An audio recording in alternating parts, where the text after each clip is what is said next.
have a very special guest with us, Mr. Ben Sharma. So please welcome him with the second rank this year, HES final result.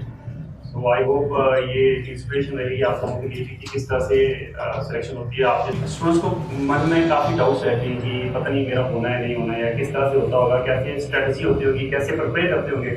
तो अगर कोई selected candidate आपको आपके बताएगा कि मैंने भी इसी फेज से निकी की सारी तैयारी की है, तो आपको एक मोटिवेशन मिलती है, राइट। आई थिंक 7 मार्च में लास्ट मेरे से मिला हूँ, तब तक उसके माइंड में काफ़ी डाउट्स थी, एप्रीहेंशन थी कि अभी जिसमें नाम होगा कि तो होता है ना, एप्रीहेंशन होती है, आपको भी होंगी। तो but now he has selected, तो he is the chief guest right now. तो आने वाले 1-2 साल में आप भी इसी तरह आएँ यहाँ पे, हम आपको बुलाएँ और ऑनर करें। So first of all, I would like to honor you. Thanks, sir. Thank you. Obviously, we would like कि ये आपकी स्ट्रेटजी आपको शेयर करें आपके साथ, ताकि आपको स्ट्रेटजी बनाने में हेल्प मिले यहाँ पे, ठीक है? तो ओवर टू सुमेन। मैं एलबी यूनिवर्सिटी से, उसके बाद मैंने एक्सेंचर में एज एन एनालिस्ट काम किया है 1.5 साल। उसके बाद मैंने shifted to LLB from Delhi University, वहाँ से मैंने LLB की है अपनी। Then I have practiced law in the High Court and also in the Supreme Court to an extent. तो प्रिपरेशन भी मैंने दिल्ली यूनिवर्सिटी से स्टार्ट कर दी थी और मिला है मस्त से कि थोड़ा सा जब टाइम ज़्यादा मिल गया तो मैंने तैयारी कर दी। और UPSC का जो ऑलरेडी मैंने प्रिपेयर किया था उससे भी हेल्प मिलता है। तो आप लोग कितने हैं वो प्रिपेयरिंग फॉर UPSC? यू अच्छा, ओके, हैंडफुल। सो मैं लार्जली अपनी स्ट्रैटेजी HES के कॉन्टेक्स्ट में बताऊँ आपको, है ना? कुछ UPSC स्पेसिफिक आपने पूछना होगा तो आप पूछ लीजिएगा, ठीक है? बट वैसे तो अब ऐसा है कि जब से सिलेबस चेंज हुआ है तब से तैयारी का पैटर्न ऑलमोस्ट एक ही हो गया है, क्योंकि 1 ऑप्शनल है और GS है। तो एथिक्स को हटा दें, इनफैक्ट GS 1 में मानसर के कुछ तो एथिक्स के भी क्वेश्चन नहीं है, आपने देखा ही है, सिलेबस तो देखा ही होगा। तो लाजमी मैं HES क्या बताता हूँ और फर्दर जब आपको डाउट आएगा तो आप पूछ लीजिएगा UPSC का। सो आपको पैटर्न तो पता है एग्जाम का, इट्स 3 स्टेज प्रोसेस, है ना? Preliminary, mains and interview. आप लोग अभी किस स्टेज पे हैं? हैव यू अपीयर्ड या आप अभी तैयारी स्टार्ट की है? आपने स्टार्ट की है? अच्छा, कितना टाइम हो गया पढ़ते हुए? 2 months. What all courses have you covered so far? Geography, some quality, some environment, nothing. So no problem. So 3 stage process basically, है ना? Preliminary, mains and the interview stage. तो preliminary में actually मैं आपको अपने sources और strategy दोनों बताने वाला हूँ। तो sources जो है ना वो सबके वही रहते हैं basically. You have to understand this point. कि sources वही है, क्योंकि fuller standard sources. But चलो for the sake of it I should tell you. तो history से start करते हैं।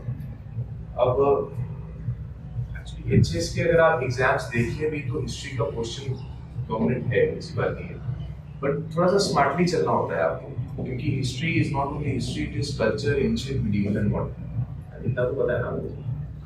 सो starting from the culture part, culture has become important, कल्चर की इम्पोर्टेंस मेंस में भी है। So my standard source has been the Nitin Singhania book, अगर आप लोगों को पता होगा उसको, एंड आई वुड तो कीप राइटिंग। जो आपने ये जो सोर्सेज हैं आई थिंक आप लिखें तो फायदा रहेगा। My source has been Nitin Singhania and class 11 की फाइन आर्ट्स की NCERT। Have you seen that NCERT? पढ़ी है आप लोगों ने? फाइन आर्ट्स की NCERT है। स्टार्टिंग फ्रॉम फर्स्ट चैप्टर उसमें थोड़ा सा विक्टर केव्स वगैरह जो है वो दिया हुआ, but more focus of the book is on the architecture history of India, cave architecture भी और temple architecture। तो अगर ये आपको architecture अगर समझना है, और architecture एक बड़ा important area है समझने के लिए for UPSC also and for Himachal also, fine arts NCERT आपने जरूर पढ़नी है। I think I read it around 15 times, so अच्छी पकड़ होनी चाहिए उस बुक पे। Very good book, NCERT 11 plus fine arts, and then shift to Nitin Singhania। In fact, what I used to do was Nitin Singhania का फिर architecture वाला chapter skip कर देता था मैं, बिकॉज वहाँ से कवर कर लेता था। तो आपको ये डिसाइड करना है, strategy is that you have to show कि टाइम कैसे मैनेज करना है। अगर आपने फाइन आर्ट्स एक बार जरूर पढ़े, that's my suggestion, but Nitin Singhania ने भी कवर किया हुआ है आर्किटेक्चर का पोर्शन, तो हो सकता है कि आपको लगे कि यार फाइन आर्ट्स में उतना कॉस्ट बेनिफिट रेशियो नहीं बन रहा है, तो मैं नितिन सिंघानिया से आर्किटेक्चर का टॉपिक कर लेता हूँ, क्योंकि पेंटिंग्स और म्यूजिक और ये सब आपको नितिन सिंघानिया से करना ही करना है, ठीक है जी। So this is how culture works basically. ये मैंने आपको सोर्स बताया, और इसमें एक स्ट्रैटेजी जो मेरे पास थी वो ये थी कि थोड़ी सी ना डायग्राम्स ड्रॉ करने की आदत डालनी चाहिए इसको, right. For instance Indus valley civilisation में एक बियर्डेड मैन का स्टैचू है, so the pattern of the shawl he is wearing has a trefoil pattern. So if you draw the trefoil pattern on the sheet, it gives the examiner an impression कि यार हाँ इसने पढ़ा है, और उसकी visual appeal ज़्यादा है, you know, आप examiner आपका आंसर चेक कर रहा है, तो अगर किसने trefoil word यूज किया और किसने पैटर्न ड्रॉ किया है, so I think पैटर्न वाले को मार्क्स ज़्यादा मिलेंगे। So कल्चर में ये स्ट्रैटेजी I think आप बनाइए कि जहाँ पॉसिबल हो सके डायग्राम्स ड्रॉ करें।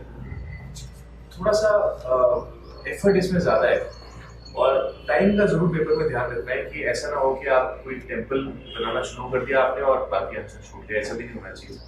इनफैक्ट फाइन आर्ट्स की बुक में एक ऐसा आर्किटेक्चर दिया हुआ है टेम्पल का कि स्ट्रक्चर क्या है। आप एक दो महीने हुए आपको पता नहीं होगा, there is Nagara temple and there is Dravida temple. So Nagara and Dravida दोनों का एनसीईआरटी में दिया है कि ऐसा ऐसा स्ट्रक्चर होता है, स्टेयरकेस होगा, कलश होगा, है ना जी। सो और ऐसे ही उसका भी दिया है स्तूपा आर्किटेक्चर का, तो आप लार्जली उसको एक बॉक्स में ड्रॉ करना है आपने, और वहाँ से वो डायग्राम क्लियर होना चाहिए, बट टाइम का ध्यान रखना है, ऐसा ना हो कि आप डायग्राम बनाते रह गए और बाकी चीजें छूट गई, ठीक है। So culture is this, Nitin Singhania, fine arts and strategy of diagram making in the examination. See in exams में ना, ये बड़े एग्जाम्स हैं, so you need to focus on two important things. One is the पढ़ना वाला part, the preparation वाला part, and second is the performance. And I think 50% आपको weightage देना पड़ेगा दोनों। अगर आप सिर्फ कंटेंट कलेक्ट करते रहेंगे तो वो ज़्यादा हेल्प नहीं करेगा। कंटेंट तो सब कलेक्ट कर रहे हैं, सो आप डिफर कहाँ कर रहे हैं वो बहुत मैटर करने वाला है। So I think the performance part is very important. इसलिए मैं जो आपको सब कुछ बता रहा हूँ वो keeping in mind the performance part also. तो performance मैंने आपको ये बताया कि diagrams, culture की, simple diagrams. But और ये भी ध्यान रखना है कि मेरा टाइम तो मैं ज़्यादा तो ले रहा हूँ डायग्राम बनाने में, और क्वेश्चन नहीं छूटना चाहिए, राइट। सो एंशिएंट की तरफ चलते हैं। आर एस शर्मा वैसे बहुत ही ब्रिलियंट बुक है इसके, very good book, NCERT, old NCERT R S Sharma, but थोड़ी सी बड़ी बुक है। और अगर आपने आपके जो न्यूमरस इंस्टीट्यूट है इनके भी प्रीवियस ईयर क्वेश्चंस की बुकलेट आती है, मैंने भी रेफर की थी, और अभी मुझे सर बता रहे थे कि बिल्कुल लेटेस्ट हमने सारे प्रिंट किए हुए हैं, तो आपको उसको एनालिसिस जरूर कीजिए। बेसिकली एंशिएंट का जो पोर्शन जो मैंने फील किया है वो क्वेश्चंस इतने ज़्यादा नहीं आ रहे हैं। तो बेसिकली इन एग्जाम्स में यही स्ट्रैटेजी है कि आप कॉस्ट बेनिफिट कैसे करते हैं। Are you willing to read 500 pages for one question? That is the point.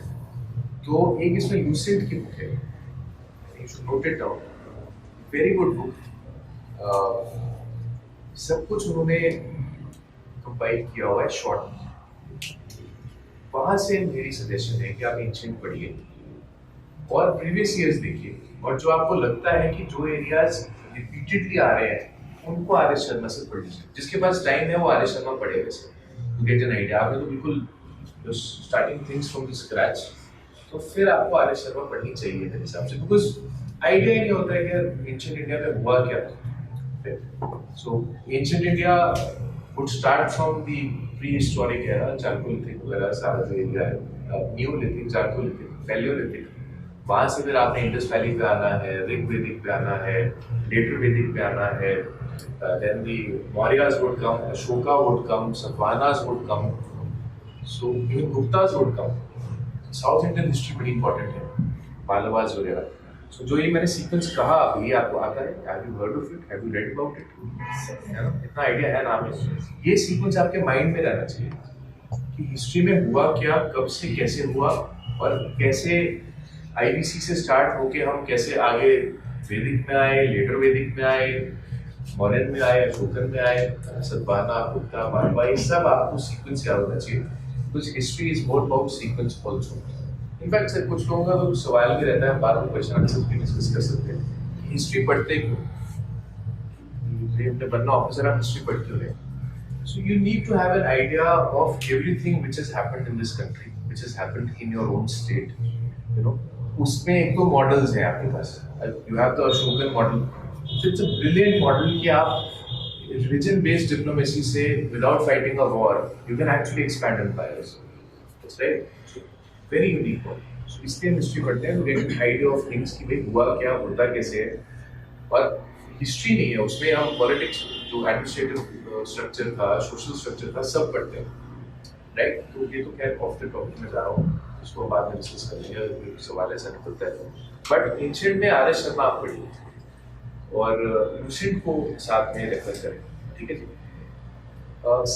Then comes the medieval part. अच्छा, मिडीवल का इशू ये है कि मिडीवल सवाल बहुत ही कम दे रहे हैं। In fact in UPSC also and in HS also medieval का कॉस्ट बेनिफिट इतना कम है कि वो पूरा आप 8th सेंचुरी एडी से आपने स्टार्ट करना है और उसको 18th सेंचुरी तक औरंगजेब तक लेके जाना है, तो एक सवाल बनना है तो you have to have that cost benefit किया, इतना एफर्ट करके एक सवाल के लिए क्या करना चाहिए, एक एफर्ट या नहीं करना चाहिए। तो इसमें एनसीईआरटी है तो है, बट अब आप पढ़ना चाहे तो जरूर पढ़े, आइडिया लगता है, बट लूसेंट बहुत अच्छी है इसमें, लूसेंट हेल्प करेगी इसमें। मेरे भी नाम भी आ रहा है कुछ, सतीश चंद्रा है, आपको अगर आइडिया सतीश चंद्रा की एनसीईआरटी अगर आपने पढ़ी हो, आई think it's a very good NCERT. अच्छा, अब इनफैक्ट टॉकिंग अबाउट एनसीईआरटीज, अब जो आप यूपीएससी के लोग हैं, मेरी तो स्ट्रैटेजी ये थी कि मैंने तो ओल्ड और न्यू दोनों पढ़ी NCERTs, because UPSC is a very demanding exam. So आपको अपनी नॉलेज बेस को एक्सपैंड करना ही पड़ेगा। बट फॉर HA स्पेसिफिकली आप I think you can skip the new NCERTs.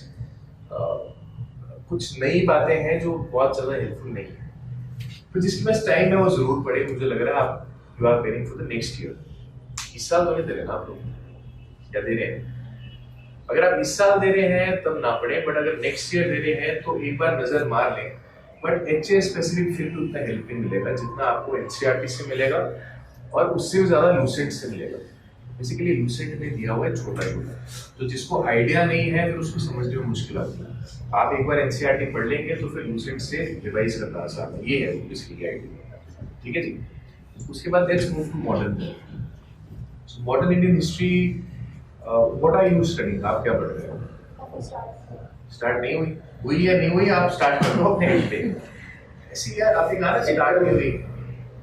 So actually होता क्या है that these are competitive exams, not अपने एंड पे स्टार्ट कर दो। आप तो अभी घुसे हैं, लोग तो पिछले 4-5 साल से इसी काम में लगे हैं। Those people are your competition basically. Start at your end as soon as possible. So coming to modern Indian history, Spectrum is the only book which you have to refer. Spectrum से better book नहीं है, UPSC के लिए भी नहीं है, इसके लिए भी नहीं है। Though I referred Shekhar Bandyopadhyay from Plassey to partition, पर वो ज्यादा हो जाएगा आपके लिए। आपने स्पेक्ट्रम करो और फर्स्ट पेज से लास्ट पेज तक कर लो उसको अच्छे से। I think it is around 600 pages. सो मैंने तो कोई 30 बार पढ़ी हो किताब। ब्रिलियंट बुक, बहुत अच्छी बुक। सो उस पे अगर पकड़ है तो हिस्ट्री का कोई भी सवाल आपसे फिर छूटेगा नहीं। बट कमिंग टू यूपीएससी, मैंने इस बार फिल्म निकाला है, UPSC I clear it. Rukhmabai जैसे क्वेश्चन आएंगे, सो डोंट वरी, ऐसा क्वेश्चन यूपीएससी पूछेगी और आपको क्वेश्चन कंफ्यूज करेगी।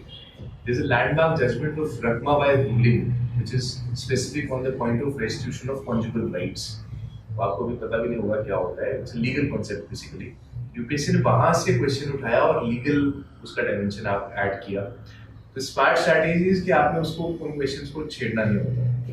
यू शुड रियली नो कौन से क्वेश्चंस छोड़ने हैं, राइट? क्योंकि आप कट ऑफ्स देखेंगे सो 100 से 105 के बीच में कट ऑफ रहती है दोनों एग्जाम्स में।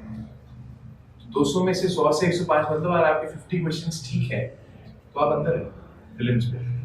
दैट मीन्स कहीं ना कहीं ये फैक्टर है कि कुछ क्वेश्चंस आपको छोड़ने आने चाहिए, वो कौन से हैं वो आपको डिसाइड करना होता है on the spot, on the moment. तो रकमा भाई जैसे क्वेश्चंस में फंसता नहीं है कि यार स्पेक्ट्रम में तो था ही नहीं, ये तो मिसलीड कर दिया हमें सर ने, ऐसा नहीं है। यूपीएससी कुछ और गेम है, उसके तरीके कुछ और हैं, आप स्पेक्ट्रम पढ़िए, उससे आएगा सवाल, ठीक है। So this is about history, ठीक है जी। Anything you want to ask? मैं थोड़ा सा लंबा ये सेशन चलाऊंगा बिकॉज मैं उसी टाइम से हिसाब से आया हूँ। अभी आपने पूछना है, ऑनलाइन जो लोग हैं उन्होंने पूछना है, आप पूछ सकते हैं हिस्ट्री को लेके, बाद में ही पूछना होगा पूछ लेना, अभी कुछ डाउट लग रहा है तो पूछ लीजिए, अगर नहीं है तो। हाँ जी बताइए। ओल्ड एनसीईआरटी है ना विपिन चंद्रा, हाँ जी हाँ जी, उसको कर सकते हैं। ओल्ड एनसीईआरटी आप विपिन चंद्रा करेंगे पर उसमें सफिशिएंट नहीं है चीजें। स्पेक्ट्रम एक इतने होलिस्टिक और एग्जॉस्टिव बुक है कि उसके बाहर जाने की आपको जरूरत नहीं पड़ेगी। आप विपिन चंद्रा ओल्ड एनसीईआरटी पढ़ेंगे। इनफैक्ट मैंने आपको इंडिया स्ट्रगल फॉर इंडिपेंडेंस भी इसलिए नहीं कही क्योंकि इंडिया स्ट्रगल और एनसीईआरटी को कंबाइन करके, इनफैक्ट शेखर बंदोपाध्याय को भी कंबाइन करके उन्होंने स्पेक्ट्रम बनाई है, उसमें सब कुछ है, ठीक है जी, ठीक है जी। तो राइट, सो मेरा क्वेश्चन था सर हिमाचल हिस्ट्री से। हाँ हिमाचल हिस्ट्री में सिर्फ जैसे कि ट्रेंड चेंज हुआ है, हाँ हिस्ट्री का बहुत कम क्वेश्चन पूछते हैं वो, हाँ और उनके तो वो ट्रेंड पे ज्यादा आगे यूपीएससी पैटर्न डाल दिए उन्होंने, हाँ, तो उसको थोड़ा मतलब थोड़ा कम समय दे सकते हैं, जैसे कुछ ही नहीं, जैसे राजाओं के बारे में पूछते नहीं। यार पता है क्या, आप सवाल जो पूछ रहे हैं आप पूछ तो सही रहे हैं, बट बात ये है कि प्रीलिम्स की जो ब्यूटी है, कमीशन को भी पता है कि उसको they are keeping it as uncertain as possible, alright. जब अनसर्टेनिटी फैक्टर हाई है तो आपने छोड़ना कुछ नहीं है। आप ये जरूर कर सकते हैं, जो राजा, मैंने भी इस बार यही किया, जो राजा वाले सवाल थे मैंने लास्ट में उसको पढ़ा, but leaving it all together is not a good strategy because prelim में आपको अनसर्टेनिटी मिलेगी, और जब अगर राजा वाला सवाल आया तो फिर आप फंसेंगे। उससे बेटर ये है कि आप उसको लास्ट में पढ़िए, बट पढ़िए जरूर, ठीक है जी। और हिमाचल हिस्ट्री पे आते हैं अभी, तो let's move on to polity then. One book Lakshmikant है ना जी, तो और नहीं जाने की जरूरत ही नहीं है। आपने हैव यू स्टार्टेड पॉलिटी कर दिया है आपको? अच्छा, नॉट स्टार्टेड येट। चलो ठीक है, ऑनलाइन में स्टार्ट है तो पॉलिटी के लिए Lakshmikant is the best source to be read. इसके अलावा एक्चुअली मेंस की तरफ जब हम जाएंगे तो देयर आर सर्टेन टॉपिक्स, जैसे बेसिक स्ट्रक्चर डॉक्ट्रिन क्या है, so do you know what it is? नहीं है सर, है ना? हाँ चलो अच्छी बात है, आपको पता है। तो basically Kesavananda versus state of Kerala is the landmark ruling in the Indian constitution history basically. तो वैसे ही मैं लॉयर हूँ तो थोड़ा सा इंटिमिडेट मत होना, ये सब मेरे तो लॉ ऑप्शनल और ये सब मैंने पढ़ा ही है। So it's landmark ruling. तो वैसे वैसे सवाल मेंस में डायरेक्टली आने वाले हैं कि बेसिक स्ट्रक्चर था क्या, है क्या, इंपॉर्टेंस क्या है।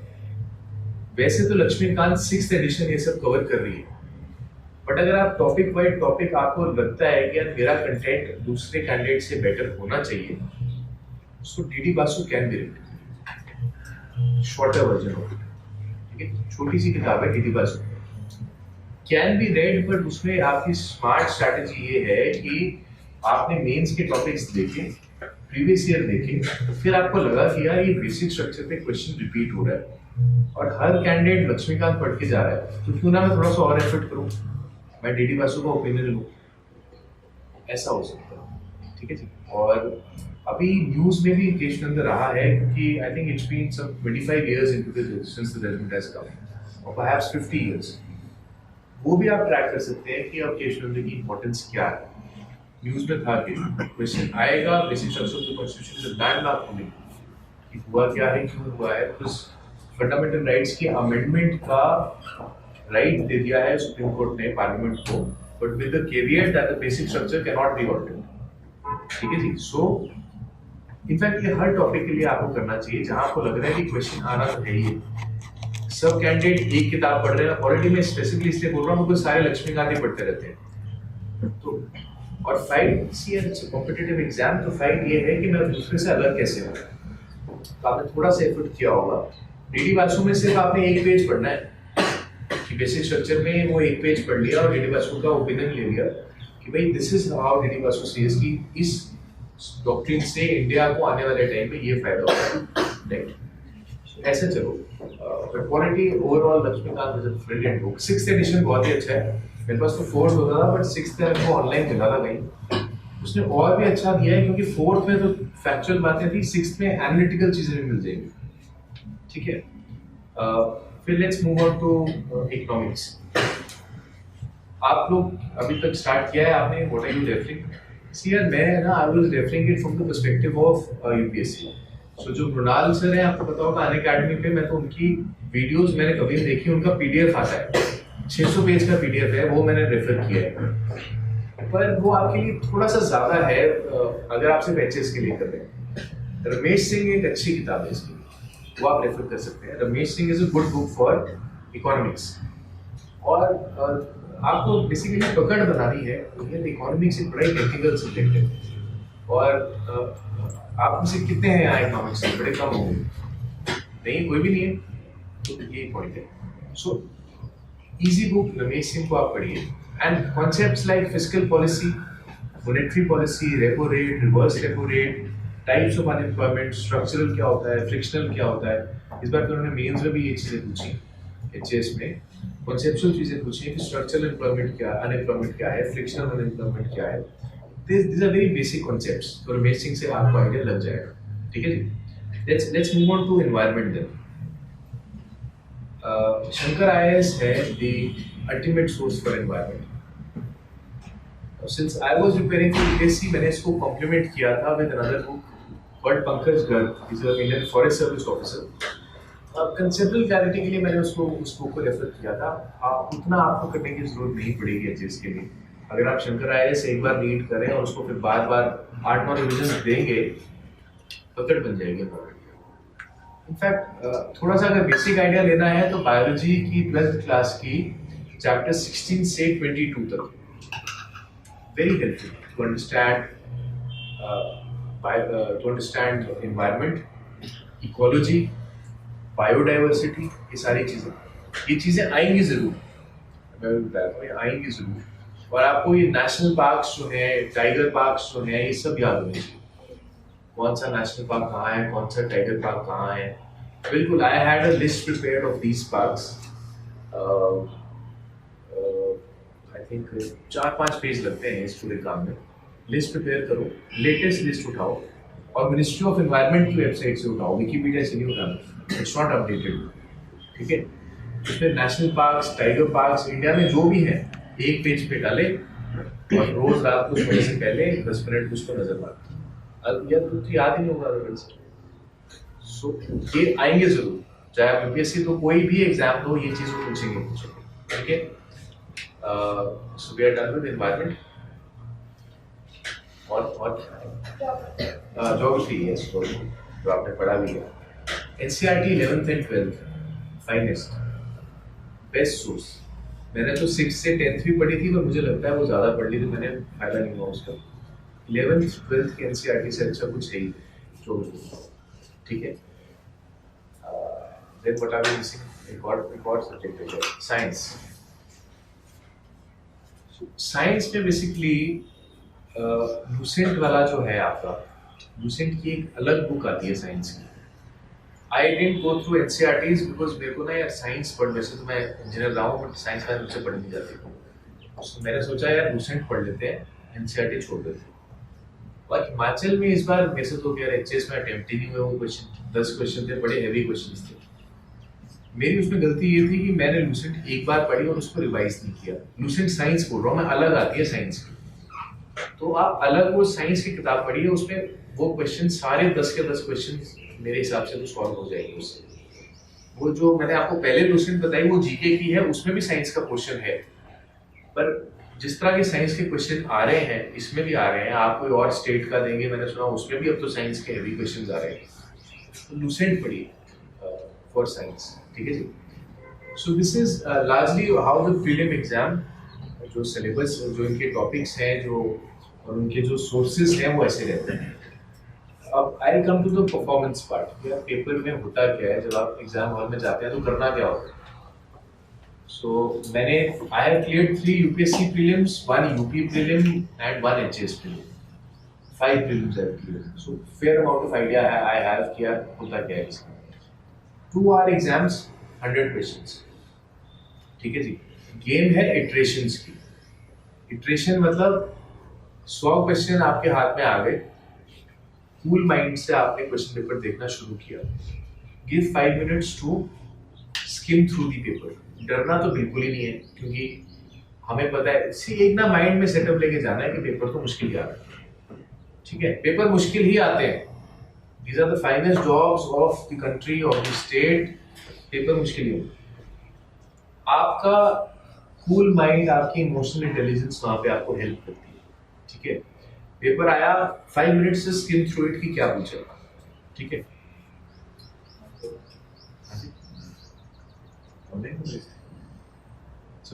सो उसके बाद आप स्टार्ट करेंगे अटेम्प्ट करना, ठीक है। अटेम्प्ट की स्ट्रेटजी ये है, जो मैंने वर्ड यूज किया, iterations. First attempt questions which you are very good at, which you are sure about. किसी भी कैंडिडेट, किसी भी लेवल, कितने भी इयर्स ऑफ प्रिपरेशन, 50 से ऊपर वो सवाल होते हैं, 50 से ऊपर आप डरना बिल्कुल नहीं है, क्योंकि आपको पता है 50 में आपके 15 तो गलत होंगे, और 35 into 2 is 70, the cut off is 100, तो आपको अभी अंदर नहीं है, ठीक है। But that is the first iteration. First iteration is 45 minutes का गेम। 45 मिनट्स में पूरा पेपर करके 45 से 50 क्वेश्चंस आपके होंगे। 1 मिनट का टाइम आप दे रहे हैं क्योंकि आपको आते हैं, ठीक है। 45 मिनट्स का गेम है। फिर सेकेंड इटरेशन पे जाना है आपने, जहां पे you have confusion between 2 options, ठीक है। वो भी नेक्स्ट 45 गेम्स की स्ट्रेटजी है, और उसमें मैं तो कहूँगा 1 घंटा दो, क्योंकि अब आपको पिक एंड चूज करना है कि यार क्लोज कौन सा है। ऐसे ही होगा पेपर में, होता क्या है, 3 things you are sure about, 2 में कंफ्यूजन, 3 में कंफ्यूजन, ठीक है। सो सेकेंड इटरेशन है जहाँ आपको 2 में कंफ्यूजन है, वहां पे आपका स्मार्ट वर्क और आपकी लंबी तैयारी आपको हेल्प करती है। कुछ चीजें ऐसी होती हैं जो आपको अपनी लंबी तैयारी से और अपने इन्फ्लुएंस से आती है। For instance, Congress of operation nationalities 1927, इस बार एचएस का क्वेश्चन, किसने अटेंड किया? So you have an idea किसने अटेंड किया? I also had no idea.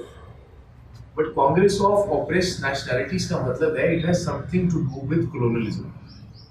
1927 was the time when Jawaharlal Nehru was coming at his peak, and 1927 was the time जब Nehru was talking about कि colonialism और socialism में dichotomy क्या है, और आप समझ रहे हैं the logic behind it. Answer is Nehru. But how did I reach there? By my wider readings. Congress of operation nationalities, आप देखना इस बार क्वेश्चन आया, तो मैं उस पर इस तरह से पहुंचा कि यार कोलोनियलिज्म का बात हो रही है, 1927 में नेहरू का पीक चल रहा है, most probably must be Nehru, इस तरह से। पर ये चीजें आपको एकदम नहीं आएंगी, आपको पता भी तो होना चाहिए कि कोलोनियलिज्म है क्या, पीक कब चल रहा था, नेहरू की इंपॉर्टेंस क्या है इंडियन हिस्ट्री में। ऐसे ही एक स्मार्ट स्ट्रैटेजी होती है, और वो जब 2 ऑप्शंस में कंफ्यूजन होती है तब आपकी वाइडर रीडिंग्स हेल्प करती है, क्योंकि आपको एक स्मार्ट और इंटेलिजेंट गेस लेना होता है, right. Is this point clear? Because यही पॉइंट है जो डिसाइड करेगा आप मेंस लिखेंगे कि नहीं। I am very upfront about it. ये जो 1 घंटा आपने दे दिया, यही डिसाइड कर रहा है कि आप मेंस लिख रहे हैं कि नहीं, और अगर नहीं लिख रहे हैं तो आप अगले साल लिख रहे हैं, इस बात को समझिएगा। आप प्राइम यूथ में हैं, और यूथ को हम वेस्ट नहीं जाने दे सकते, हमने सिलेक्शन लेनी ही लेनी है, क्योंकि साल दर साल की गेम बड़ी खराब है। अभी आपके जो faces are very fresh, but once you get into this chakravyuh, it's very hard to come out of it. ये साल साल आदमी फिर इसमें पिसता रहता है कि यार, और क्यों पिसता है? क्योंकि प्रीलिम में निकलता है। तो ये जो 1 साल एक घंटे का जो गेम है, ये आपको क्लियर है? इसमें कोई डाउट है दोबारा पूछ लीजिए। ऑनलाइन किसी को डाउट है मुझसे पूछ लीजिए कि सर मुझे ये डाउट लग रहा है। यही इटरेशन डिसाइड करेगी आप अंदर हैं या बाहर है। ठीक है जी। इसके बाद की जो इटरेशन है वो इटरेशन है जहां पे आपको दो ऑप्शंस में कंफ्यूजन है। ठीक है, दो ऑप्शंस में कंफ्यूजन मतलब 50% प्रोबेबिलिटी पे आप खेल रहे हैं और ज्यादा गलत होने का चांस है। तो जब आपका अटेम्प्ट, इनफैक्ट अटेम्प्ट की बात कर लें पहले, मेरे अटेम्प्ट रहते थे 100 में से 85। 100 में से 85 जब अटेम्प्ट होता है तो मेरे यूपीएससी में नंबर बने 120 और इसमें नंबर बने 115। वो 85 अटेम्प्ट से होता है क्योंकि 20 तो गलत होने ही होने हैं। तो 65 into 2 is 130 एंड 20 का 1/3 करके फाइनल जो बनता है वो 115 से 120 के 20 के बीच में आता है। 85 अटेम्प्ट के लिए जब हम 50 क्वेश्चंस फर्स्ट इटरेशन में हमें आ गए तो अगले 35 क्वेश्चंस के लिए बहुत ज्यादा फाइट है क्योंकि वो बेसिकली तुक्के हैं। ठीक है, आप उनको तुक्के मतलब वर्ड यूज कर दिया, the good word, the euphemistic word is smart elimination. तो ये इटरेशन हेल्पफुल है। नेक्स्ट इटरेशन जो 1 घंटे के बाद है वो तो आपकी वो इटरेशन है जहाँ पे दो ऑप्शन में कंफ्यूजन है। अगर आपके 50 प्लस 35 क्वेश्चंस दो इटरेशन में हो रहे हैं फिर तीसरे में जाने की जरूरत नहीं है क्योंकि तीसरे में गलत होने की प्रोबेबिलिटी ज्यादा है क्योंकि आपको दो ऑप्शंस में कंफ्यूजन है। Are you getting my point? है ना? So this is how you perform on the day of the exam, right? Prelims के लिए। मैंने एक और बात पूछनी थी आपको। हाँ जी। ये रिवीजन कैसे की थी सर आपने?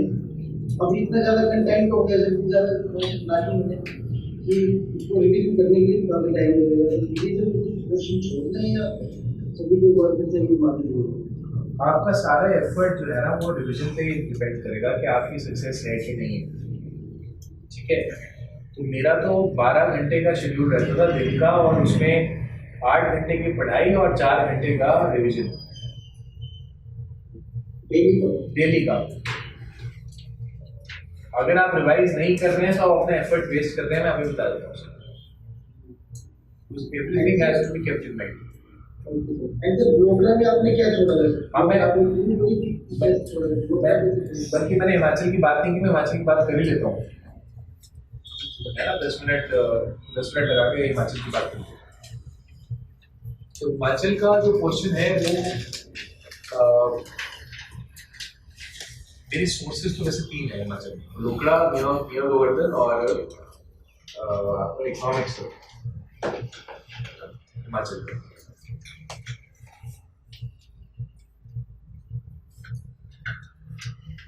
एक्चुअली रोकड़ा है तो काफी बड़ी बुक, राइट? मेरी स्ट्रैटेजी इसमें मैंने ना ऐसा किया कि हिस्ट्री का ज्यादा क्वेश्चन मैंने गोवर्धन सिंह से कवर किया और वो जो राजा वाला याद करना होता है तो मुझे तो बड़ा अजीब काम है। Have to remember the names of rajas, उसका बेटा कौन है, ये कौन है, वो कौन है, किस टाइम पे उसने क्या किया। थोड़ा सा मुश्किल काम है वैसे राजा वाला। नॉनदलेस पढ़ना तो पड़ेगा आपको, पढ़ना तो सबको पड़ता है। उसमें आप क्या कर सकते हैं कि एक तो प्रीवियस ईयर्स देखिए कि कौन से रीजन्स को पूछ रहे हैं।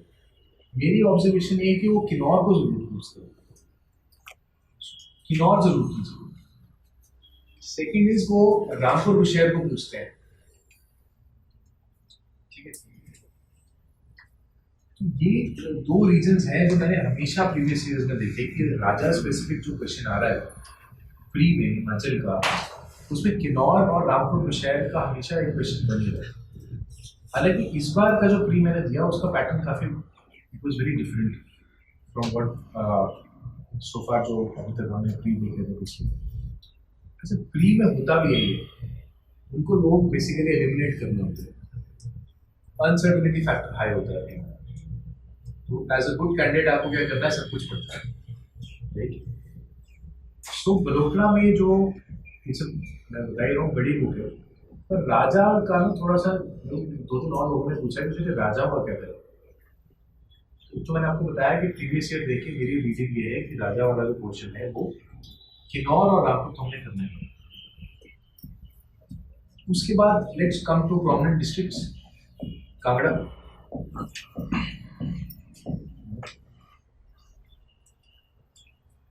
कुल्लू, मंडी, बिलासपुर,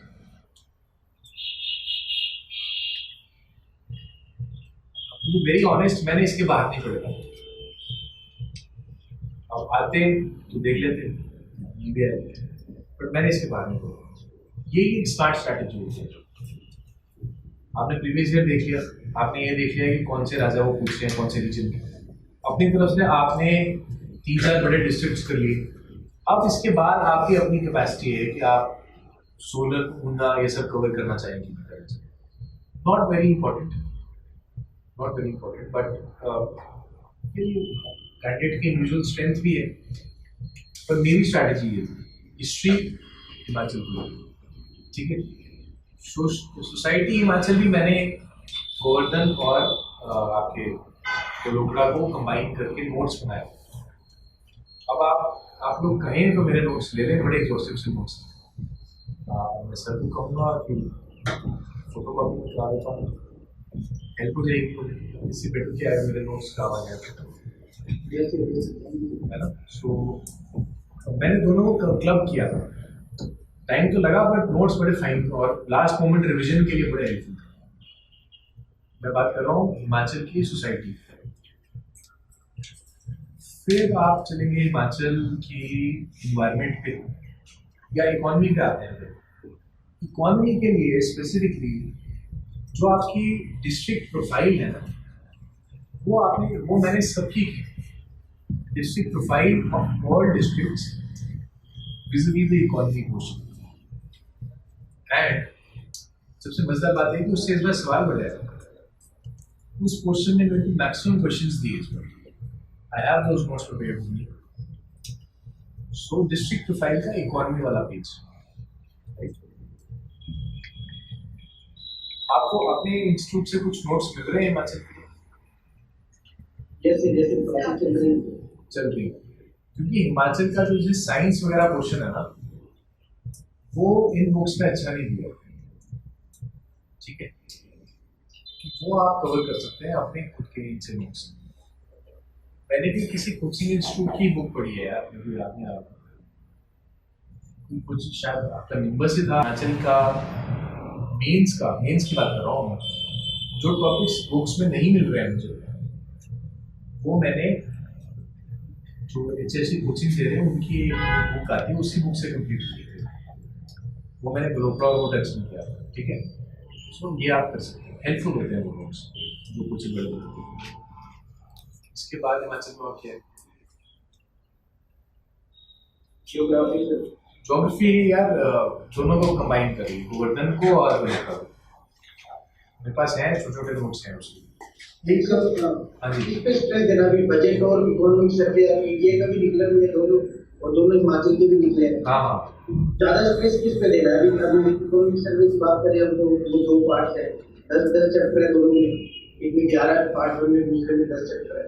अभी शुरू करने में थोड़ा टाइम लग जाएगा, उसका बजट है, उस पर हिमाचल के भी निकला है, कंफ्यूजन वाला बहुत पार्ट में होगा। एक्चुअली फोकस तो आपको इस सब पे बराबर करना होता है, बट मैंने आपको जैसे पहले बताया कि गवर्नमेंट ऑफ इंडिया का सर्वे पढ़ना है आपने, तो विजन का छोटा कंपाइलेशन से कीजिए उसको, ठीक है। और जो कुछ स्पेसिफिक टॉपिक्स हैं GS3 के इकोनॉमी और एग्रीकल्चर वाले क्वेश्चन में, वो आप टॉपिक्स देखिए और फिर वॉल्यूम 2 खोलिए। गवर्नमेंट ऑफ इंडिया की बात कर रहा हूँ, इकोनॉमिक सर्वे, वहां से फैक्ट्स उठाइए, डेटा उठाइए कि भाई इस चीज में एग्रीकल्चर में गवर्नमेंट ने लेटेस्ट क्या किया, ठीक है। उसके बाद बजट पे जाके पूरी टॉपिक से रेलेवेंट बजटरी इंटरवेंशन क्या हुई है। लास्ट ईयर एग्रीकल्चर में 16 पॉइंट प्रोग्राम आया था। अगर आप सारा पढ़ेंगे तो फिर you are diving into an ocean of content which has no value.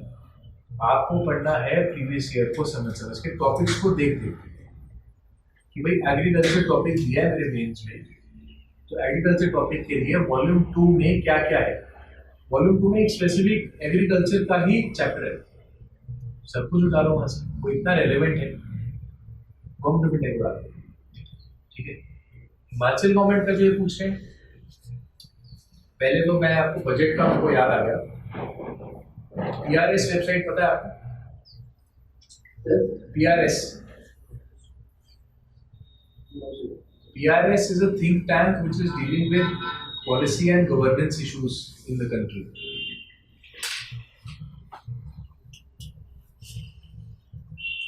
So PRS ने हिमाचल बजट का छोटा समराइज्ड वर्जन दिया था लास्ट ईयर.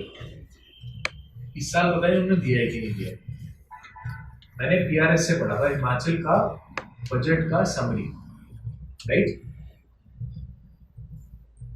और PRS वैसे भी अगर आपने पॉलिटिक्स रिलेटेड चीजों को अपडेट करना है खासकर यूपीएससी के लिए, तो PRS is a fine source, think tank है. और उसके कुछ राइटर्स हैं जिनका हिंदू में आर्टिकल आता है. फॉर इंस्टेंस चक्षु रॉय, पार्लियामेंट्री प्रोसीजर्स को लेके चक्षु Roy is an authority in the country right now. So good articles parliamentary procedures को लेके. एंड NR माधवन है, उनके थिंक टैंक के हेड हैं, उनके आर्टिकल्स भी आते हैं. मैं आपको ये नाम इसलिए बता रहा हूँ क्योंकि जब हम न्यूज़पेपर पढ़ते हैं तो हमें यही नहीं समझ आता है कि आर्टिकल रिलेवेंट कौन सा है. आर्टिकल की रेलेवेंस निकलती है उसके ऑथर से, और ऑथर की रेलेवेंस होती है उसकी क्रेडिबिलिटी से. जैसे सुहासिनी है, there is a big name in foreign policy, right. NR Madhavan जैसे लोग, चक्षु रॉय जैसे लोग पार्लियामेंट्री प्रोसीजर्स के लिए वेरी गुड आर्टिकल्स अगर आपने पढ़ने हैं. उसके अलावा और क्या है हिमाचल में, बलूकड़ा मैंने बता दिया आपको, मियाँ गोल्डन बता दिया. दोनों को क्लब करके मैंने अपने नोट्स बनाए थे और मैं ज़रूर शेयर करूँगा. इसके अलावा एक और जो मेरी स्ट्रैटेजी रही है, आई थिंक वो हेल्प करेगी आपको. मेंस का जो सिलेबस है उसका PDF मैंने लिया, वर्ड डॉक्यूमेंट पे डाला, प्रीवियस ईयर क्वेश्चन उठाए बहुत UPSC एंड HS के लिए, और एक एक टॉपिक के नीचे वो क्वेश्चन डाले कि भाई ये टॉपिक है, इससे ये सवाल आया है. तो मैंने वो टॉपिक वर्ड फाइल में टॉपिक के नीचे क्वेश्चन डाल दिए. जितनी बार मैं अपना सिलेबस खोलता हूँ उतनी बार सिलेबस भी पता चल जाता है और क्वेश्चन भी बदल जाता है. अदरवाइज सिलेबस का अलग डॉक्यूमेंट है, क्वेश्चंस का अलग है. पहले सिलेबस पढ़ो फिर क्वेश्चन पढ़ो. That was my strategy. I think you can do it and I think I should share that document, आपके लिए आसान हो जाएगा. तो सर को बोल देना है, मेरे को याद नहीं रहता, और आई एम गेटिंग मैरिड तो वैसे याद नहीं रहता. ठीक है, तो सर को बोल देना कि सर वो ये बोल के गए थे तो ये डॉक्यूमेंट्स आप उनको कहना कि शेयर कर दें. वो बड़ा काम का डॉक्यूमेंट है, आप समझ रहे हैं. मेंस के टॉपिक के नीचे ही सवाल लिखिए. आपकी एक्सरसाइज बस इतनी है कि आपने जो इस बार का मेंस हुआ है जो मैंने दिया है उसके टॉपिक्स आपने उसमें ऐड करने हैं अपने. ठीक है, वो मैं शेयर करूँगा आपसे. But it's a good strategy, always work. जितनी बार मैं सिलेबस देख रहा हूँ, मेरा पहले दिन का ही काम ये होता था, सुबह उठते ही मैंने सिलेबस देखना, क्योंकि पढ़ना क्या है वो सिलेबस देख के पता चलेगा. So I look at the syllabus, look at the questions, then open the newspapers, then open my notes and then study for the entire, right. So anything else आपने पूछना है? हाँ जी please. So what was your strategy for the aptitude in prelims? It's a good question you asked, क्योंकि aptitude मुश्किल होता जा रहा है. Yes sir. CSAT का अरिहंत की एक तो बुक आती है, Yes sir. Cracking the CSAT. It's a good book, but मेरे हिसाब से since it's a qualifying exam, the key lies in performance and not the preparation. Yes sir. So my performance strategy has been that I'm good with the English language, right? And I'm not good with mathematics. Yes sir. So what I'll do is I'll open the मैं question paper को खोलूंगा और उसमें English के जो questions हैं वो पीछे रफ वर्क का पेज होता है कि सपोज 1 से 9, 19 से 25, 35 से 45 ही इंग्लिश के क्वेश्चंस हैं, ये मैं लिख दूंगा. Then I'll attempt all those English questions first. ठीक है, अब 100 क्वेश्चन है इस पे, तो 30% तो इंग्लिश के क्वेश्चंस मेरे हो गए. उसके बाद मेरा स्ट्रॉन्ग एरिया था रीजनिंग, फिर उसके क्वेश्चंस कर लिए. अब मेरे को पता है कि इंग्लिश और रीजनिंग के क्वेश्चन जो मैंने किए हैं वो सफिशिएंट है कि मेरा क्वालिफाई हो जाएगा. टाइम बचा मैथ्स कर लेंगे, नहीं बचा मैं तब भी क्लियर करूँगी. ये मेरी स्ट्रैटेजी थी और आई थिंक ये आपको भी हेल्प करेगी. सबको अपनी स्ट्रेंथ पता होती है, किसी की इंग्लिश अच्छी है, किसी की रीजनिंग अच्छी है, किसी का मैथ्स अच्छा है. जिसका जो अच्छा है वो पहले करें, इंश्योर कर ले कि उतना बेयर मिनिमम क्वेश्चन आपने कर लिया है कि आप क्वालिफाई कर रहे हैं. एग्जैक्टली ना. Sir. तो ऐसा चलना चाहिए इसमें. The key lies in more in performance than in the preparation for this CSET.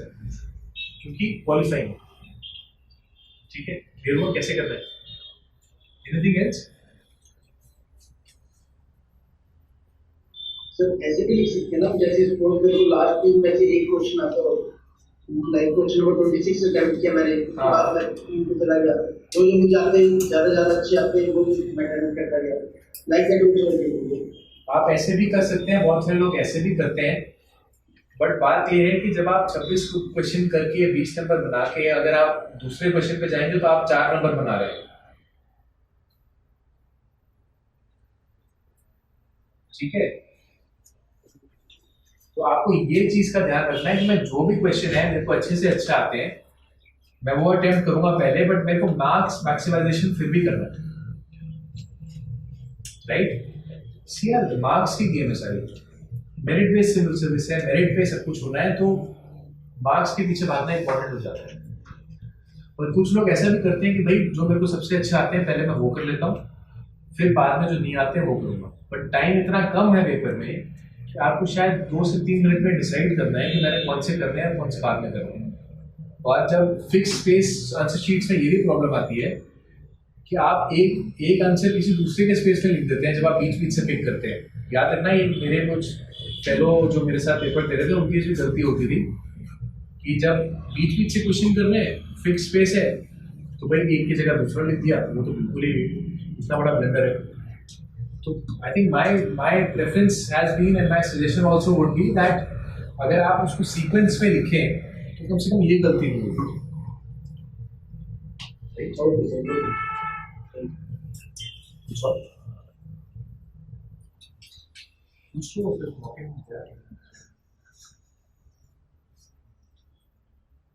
That's it. Draw it out. This is useful.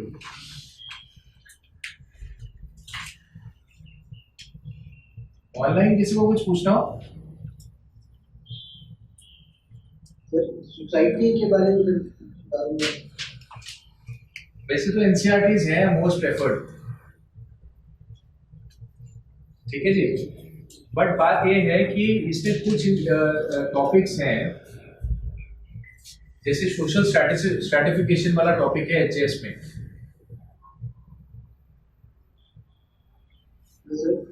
वो टॉपिक्स यार आप ये ना एक्चुअली पर्सनल प्रेफरेंस होता है.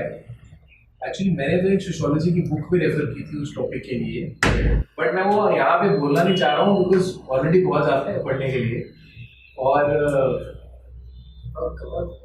बंदा बोलता है ठीक है यार जितना मैंने बना लिया मैं उतना मैं आंसर लिख लूँगा, बट मेरी थोड़ी सी मैंने कुछ टॉपिक्स के लिए एक एक्स्ट्रा बुक रेफर की थी. I should be honest about it.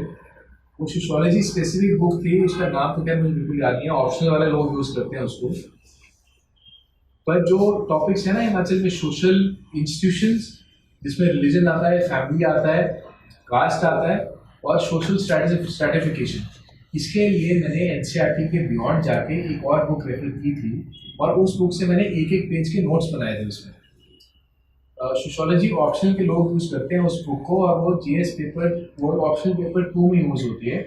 Indian author की बुक है वो कोई, पर आपकी मर्जी है. मैंने पहले बताया नहीं बिकॉज थोड़ा ज़्यादा ना हो जाए फिर पढ़ने के लिए और इतने की जरूरत ना हो, बट अगर आप करना चाहें तो वो कर सकते हैं.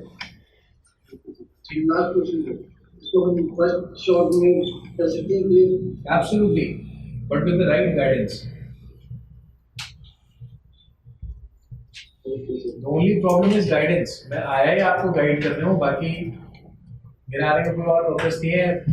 सोर्सेज भी सबको पता होते हैं, मेरी तो डीकेटीवी में वीडियो बनी है, आप वो देख लेंगे, वही बातें मैंने आपके साथ की है.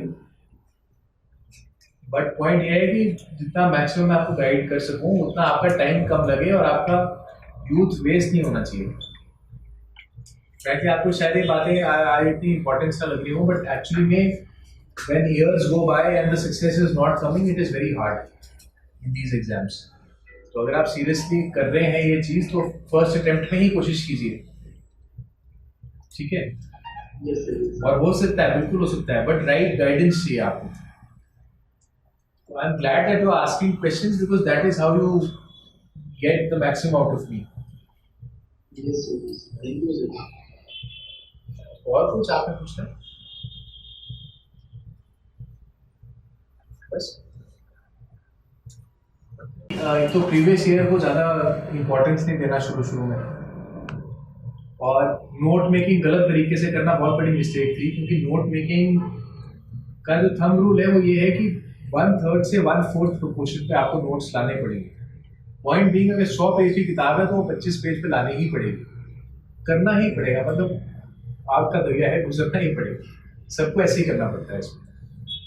सो 25 पेज पे आपकी किताब आनी चाहिए, और नोट मेकिंग इतनी इफेक्टिव हो कि बस लास्ट मोमेंट पे आपने खोले, नज़र मारी और एग्जाम में चले गए।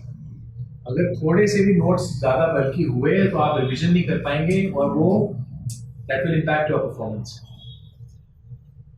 राइट? Yes, sir. सचिन है ना आपका नाम? Yes, sir. Yes, sir. हाँ जी। और सर कुछ एक्स्ट्रा पॉइंट्स हम देना चाहोगे मुझसे? एक्स्ट्रा ये है कि पढ़ते रहो बस यार, कीप स्टडिंग है ना, and maintain that thing in yourself यार, the bouncing back from failures is really important. That is how I take it. Okay, sir. क्योंकि सक्सेस नहीं मिलेगा यार, आप ब्रिलियंट माइंड भी है ना, तभी सक्सेस की प्रोबेबिलिटीज अराउंड 0.001%। सो बहुत सारे ब्रिलियंट माइंड्स रह जाते हैं इसी वजह से, because seats come.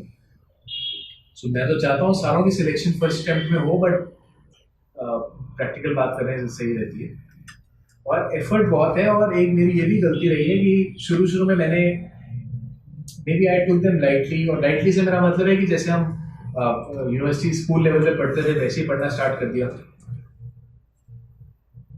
Not keeping the importance of competition in my mind. यार मेरे साथ वाला क्या कर रहा हो, फाइनली जब मैंने रियलाइज किया कि नहीं यार साथ वाले मुझसे ज़्यादा ही कर रहे हैं, तब मैंने वो एफर्ट डालना स्टार्ट किया जो ज़्यादा था।